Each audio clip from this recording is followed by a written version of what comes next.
When military personnel from our communities are killed, we often find ourselves wondering what we can do.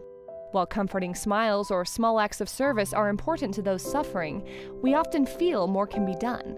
Layne Brady, an artist from Draper, Utah, thought the same thing when tragedy struck his family.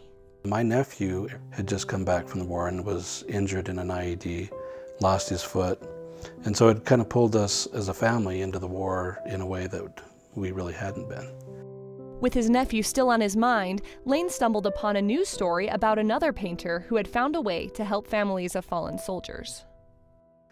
Well, I got involved with Project Compassion totally by accident. I was looking at some news stories and came across this one about Keziah Hancock from Manti, and she's the one that started the project, and she had just started painting soldiers from Utah and sending them to the families to say, hey, you know, we care. And she kept getting more requests, so I called them up and said, sounds really neat, I'd like to help. Do you need any more artists? And they said, actually we do, we're swamped. So I sent samples and they said, we love your stuff. So I thought, wow, that's such a cool thing, and what a neat way to give back. Layne has painted hundreds of portraits. The paintings are shipped across the country, and the mourning families don't pay a penny for the artwork.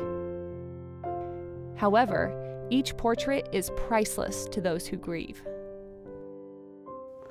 It's interesting, when I started, portraits were kind of laborious and it would take me a couple of weeks. And now I find that even though it's still difficult to get a likeness, it's easier for me to do a portrait now than almost any other kind of painting. One thing I hear all the time from the people who receive a painting is that they feel like even though he's gone, he's still with us. And they'll hang it in a prominent place, and it's, you know, the next best thing to actually having him.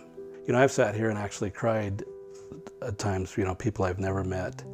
Some people call on the phone and are crying, and some send, you know, sometimes there's little gifts, but typically just a thank you card, and they just say it's, you know, means so much to us and helps in the healing process.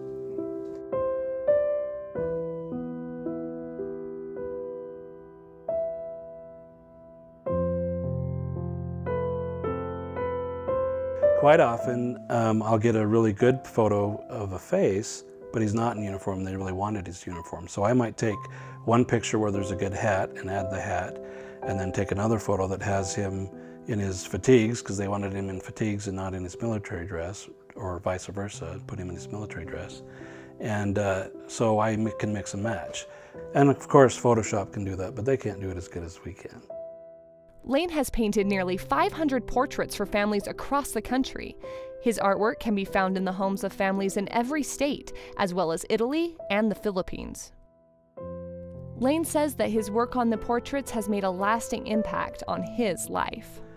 It's gratifying for me to know that in a small way I'm helping some of these people in their grieving process. And I get lots of letters and thank you cards saying, you know, it'll never replace the presence of our soldier, but having him up there and having him watch us and feeling his presence makes all the difference in the world. And a lot of them, you know, do talk about how nice it is for them and how it is helping their grieving process. And, you know, for the soldier who has died, his life's over and he's in a better place. And the people left behind are the ones that are suffering because they miss their interaction with him and his personality and the fun and the tricks and the jokes and the, you know, everything that he brought to their family. And so, you know, it's a tremendous opportunity for me to give back in a small way to each of those people with a painting, because the war has gone on for a long time and people are forgetting and people are tired of hearing about it, you know, but it's still there and these young men are still dying for us.